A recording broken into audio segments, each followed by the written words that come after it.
We got to talk about Demon Slayer Infinity Castle Part 1. I saw it the opening weekend. I saw it twice already. I saw it Thursday night and Friday night. Y'all know how I feel about watching it, doing my reviews. I like to watch stuff twice because the first time I feel like it's all hype. We're excited, have that adrenaline rush. I've been hyped trying to see this movie ever since it was announced. Ever since it was announced that we were getting a trilogy, that this will be releasing in September, I had been hyped. So I think whenever I see it the first time, it's nothing but excitement. I watch stuff a little bit blinded, expecting it to be good. And then the second time, that adrenaline wears off and I can actually be as objective as possible and watch it through a more critical lens. Full disclosure, I thought this was a great movie. I thought it was one of the best anime movies that I have ever seen. There are a few things that I disliked that I'll talk about as I continue with my review, but I really don't have too much negative stuff to say about it. If you guys want to catch stuff like this first, I sort of did a mini review for it on my TikTok after I watched it Thursday. So if you guys want to get exclusive stuff there, make sure you guys follow me on my TikTok. Oh, and by the way, I'm an anime only, so the only things I'll be talking about is this movie. So yeah, spoilers and stuff that had already happened in the anime. So if you're going to say anything about stuff that happens in the future, stuff that happened in the manga, please do not spoil it in my comments because I will definitely block you. I will block you on every platform because you're a dirtbag. I don't know why you're doing that. I asked nicely, all right? I asked nicely. Starting off, we gotta talk about the cinematography of the movie. And fun fact, I've been saying this wrong my entire life. I thought it was pronounced cinema photography. No, it's pronounced cinematography. If you guys don't know what cinematography is, essentially it's the art of making a motion picture, specifically highlighting aspects like camera angles, composition, cuts, etc. The cinematography is so amazing and so beautiful. The Infinity Castle, it picks right where we left off with the Hashira Training arc, with the Hashira and Demon Slayers entering the Infinity Castle. Just the camera work, tracking everyone that's falling in. Some are falling more gracefully, like our girl Shinobu and Mitsuri, and then there's people that are falling a little bit more chaotically, like Tanjiro. Regardless of how someone fell,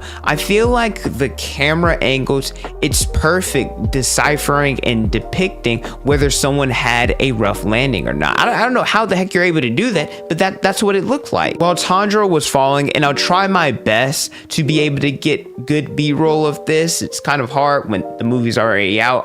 I guess I'll grab stuff from the manga, but this specifically, Tanjiro falling, it was a breathtaking view of the Infinity Castle. The brown buildings with the lens flare in the background.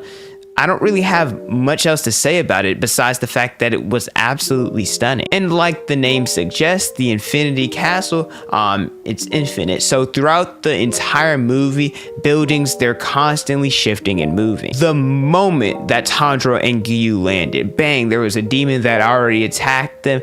They ended up killing that demon. Then the building started shifting. They're fighting other demons. When they fought against Akaza, they had to, travel from building to building. It was non-stop, fast-paced action, and there was never a moment where you were in the same place for more than a few minutes. Unless you guys have been living under a rock, you're probably aware that the Infinity Castle, it's going to be a trilogy, so that means it's going to be split into 3 parts. And so part 1, it highlighted a couple of the Demon Slayers, including Shinobu, Zenistu, Tanjiro, and Giyu. Now, that's not to say that the other Hashira, that they did nothing. The movie established who's going to be fighting who with whom, if that makes sense. Like Gyome and Moichiro, they were together, so if I'm willing to bet, they're probably going to fight in Upper Moon together. And same with Mitsuri and Iguro. And of course, everyone, they did a little something, like Inosuke and Sanemi, right? They had their little shine going against the no-name NPC demons that we don't really care about. They got a little bit of gas. Now, I don't necessarily know if this is going to be like this for all of the movies, but I know in this one, it felt like we had 3 mini movies that were meshed together because everyone got their rightful amount of screen time. Everyone had a main fight. We not only saw the fight, but we saw the flashback, saw their characters get fleshed out a little bit. And so I'm going to talk about each of the fights in the order that we saw them in the movie. But if you guys enjoy different anime content, make sure you guys like the video, subscribe to the channel, and hit the notification bell so you guys never miss out on a new video. I pump out content almost each and every day. The first fight was Shinobu. I was actually surprised by that. Didn't think she was going to be the first one. She fought against Douma, who was upper 2. She was fighting to avenge her older sister that was previously killed by Douma. And shout out Shinobu. Shout out her, but I'm not going to sugarcoat it. She got low div. And if I'm being honest, you could tell her death was coming from a mile away. Shinobu, she is considered to be the weakest Hashira. There's no debating that. Her muscles are not strong enough to behead demons, so she fights in another way, and she fights with poison, which can only work so much. So when you go against an upper demon, yeah, that poison, it's not going to be as effective, especially going against Douma. He is the second strongest of the upper moons, and we've seen how Hashira fared against weaker upper moons. I mean, look at Rengoku and look at Tengen. They are stronger than Shinobu, and they didn't even escape unscathed. Rengoku, he freaking died. He died going against Akaza, who is a lower rank than Douma. And Tengen, even though he defeated upper 6, granted there's a lot of asterisks involved, being 2 of them, him getting poisoned, etc. Tengen, he lost an arm and he lost an eye. So if they struggled, and Shinobu, she's going against a stronger demon by herself, mind you, what the fluff did y'all think was going to happen? Now, I'm not trying to do Shinobu dirty, because guess what? Even though she died, oh, she for sure stood on business. She threw everything she had at Douma. Every form of insect breathing, she did it. Every poison she had, she did it. The final attack that she used, I believe it was like a centipede related attack. It was her final hurrah, the last push to defeat him. Oh, that was animated beautifully. That attack was peak.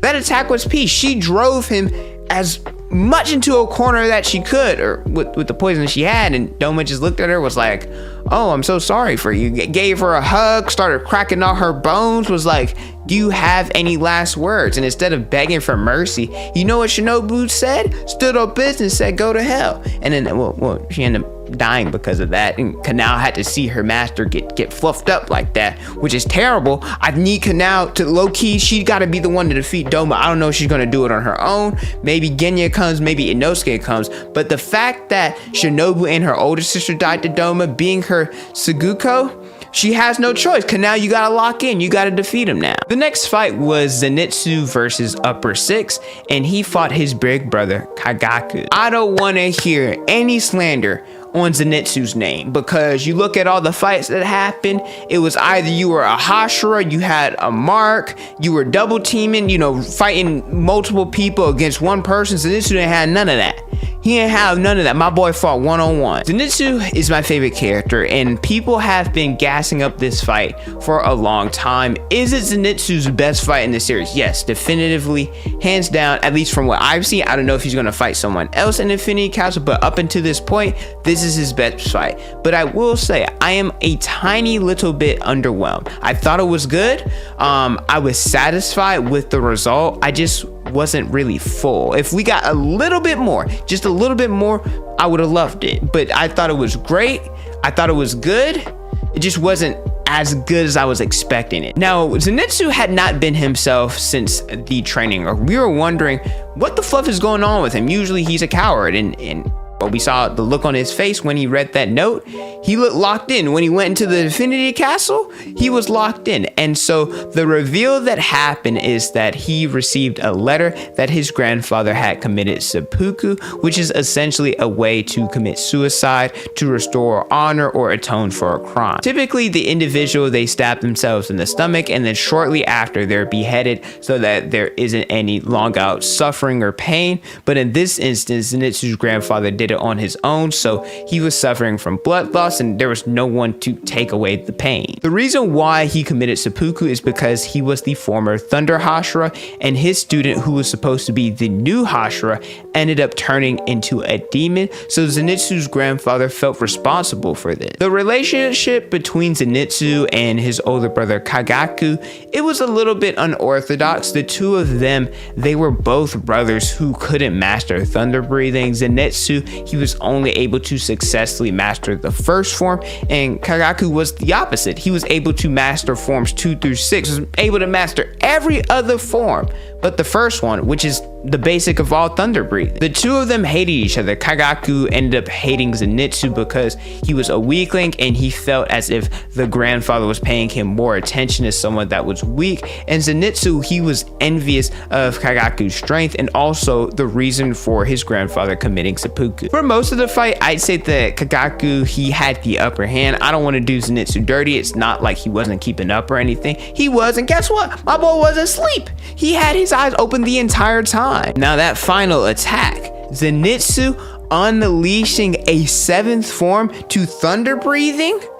What? Not only that, it wasn't like he received secret training that there was a hidden 7th breathing technique. Nah, Zenitsu, he learned that and did it himself. The OST behind the charge up was immaculate. This is probably my second favorite OST in Demon Slayer, behind Akaza. I don't think there's any debate about that. Akaza got the best one in the series. And guess what? Unleashing this attack, Zenitsu beheaded his brother with the swiftness. The only gripe that I have about this fight is that Zenitsu, he didn't use godlike speed once. This thing, godlike speed, is broken. Zenitsu, he was dragging Daki across the universe with it. When he was fighting Daki, he stated that he could only use this attack twice because it saps the strength from his legs. And so in understanding that, okay, we had a whole Hashira training arc, so you would think that Zenitsu trained and he should be able to use this technique a little bit more. Maybe not necessarily spam it, but definitely be able to use it more than twice. But unless the godlike speed is incorporated in the 7th form, and to me it doesn't look like it,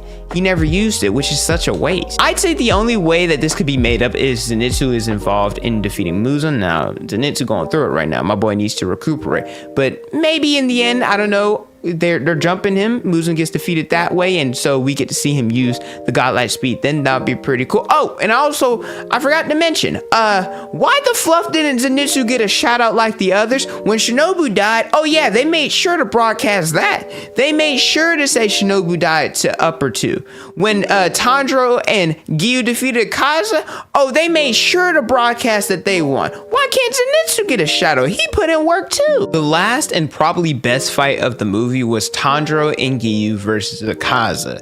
Man, we gotta start talking about Akaza's aura. His pull-up, my boy, he stole from Garp, pulled up with a galaxy impact, punched through the building, punched through several floors just to get to Tanjiro. And we knew these two, they were gonna fight. We knew that it was gonna happen. The moment Mugen Train happened, the moment that Rengoku died, Tanjiro threw his sword, it was already set in stone. This matchup was going to happen. It was destined. I don't know where to start because this fight, it started out with the Tanjiro show, then it turned into the Giyu show, but then it went back to the Tanjiro. It was honestly, it kept flip-flopping the entire time, but I guess let's talk about Giyu first. During the Hashira training arc, we learned a little bit more about Giyu's character, how he views himself, and he thinks that he's not the true water Hashira. Giyu was saved by Sabato, never defeating a demon, and Sabato was a little bit different. He defeated just about all the demons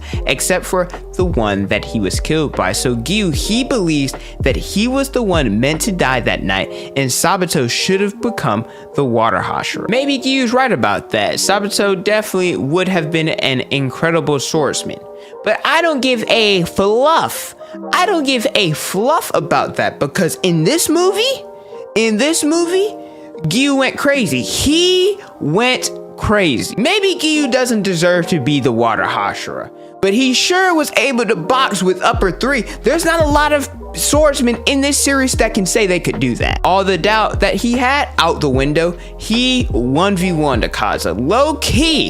Low key, All right, this may be a hot take, but personally, it might be because I think Rengoku's an overrated character. We Team Giyu around here.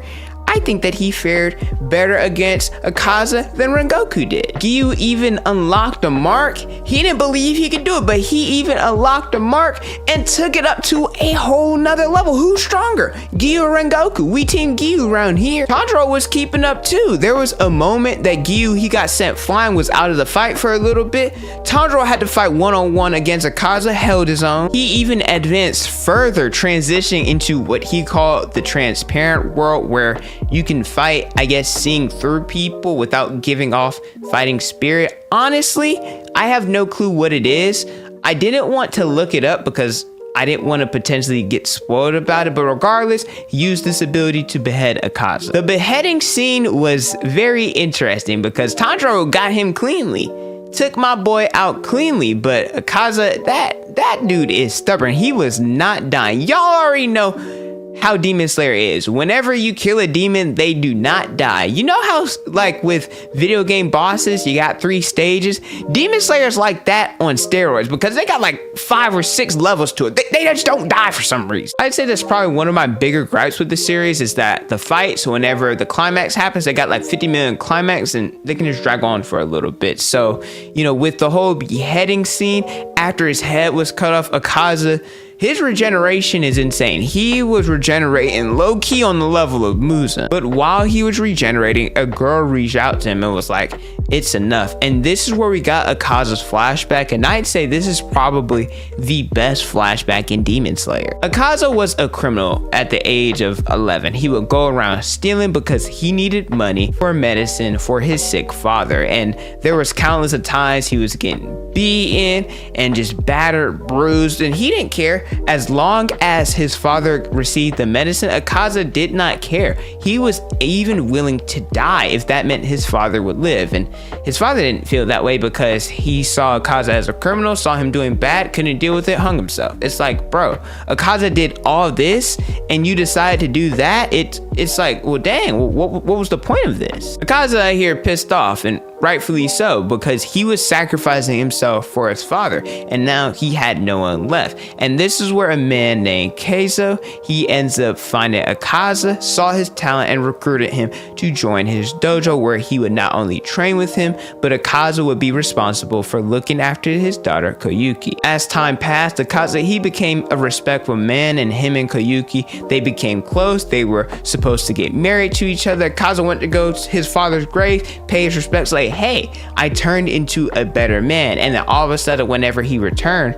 Keizo and Koyuki, they ended up being killed because someone poisoned their water, and we can infer that this was the rival dojo because they wanted the land.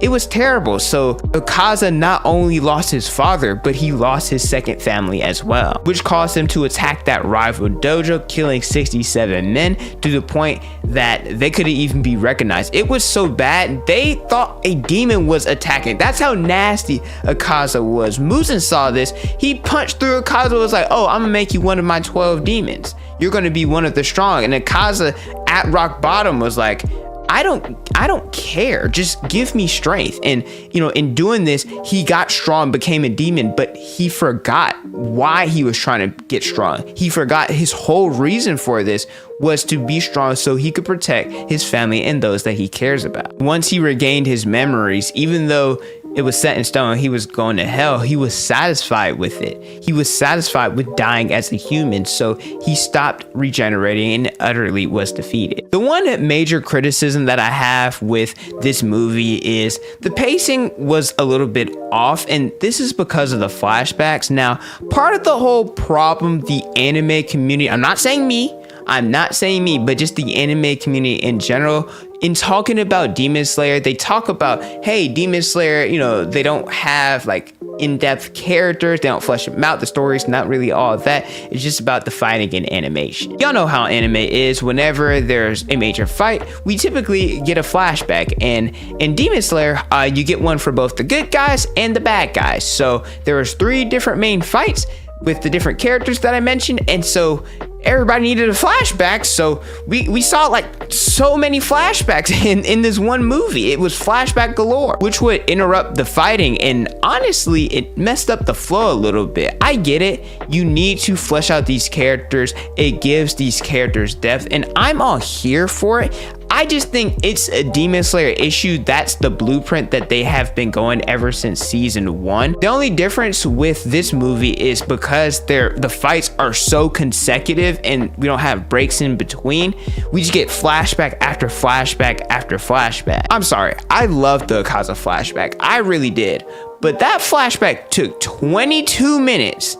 It took 22 minutes after he was beheaded. So the flashbacks and stuff, like I said, it's needed for the character death, but it's not necessarily something that they could have done. It had it been done in the manga, they need to find somewhere else to put these flashbacks that it wouldn't ruin the pacing. Now, if I'm comparing this to Mugen Train, Infinity Castle Part 1, it's the better movie hands down. I mean, low key, at least to me, I think Mugen Train's a little bit overrated. I don't think it's that great of a movie until Akaza pulls up. Once he pulls up, Rengoku fights, yeah, that's the best part of the movie, and it's only like the last 30 minutes of the movie. Even though I think that Infinity Castle is better, if you look at the numbers, the box office numbers, I don't think that it's going to surpass Mugen Train, which is a little bit unfortunate. It's still early, so it's hard to say, but if you look at internationally, Mugen Train, it made roughly about 150 million more than Infinity Castle so far, and this movie has been out in other countries earlier, and especially in Japan, it's been out since what, like July? I will say, and I won't have the numbers till Sunday, but I've been seeing a lot of tweets and a lot of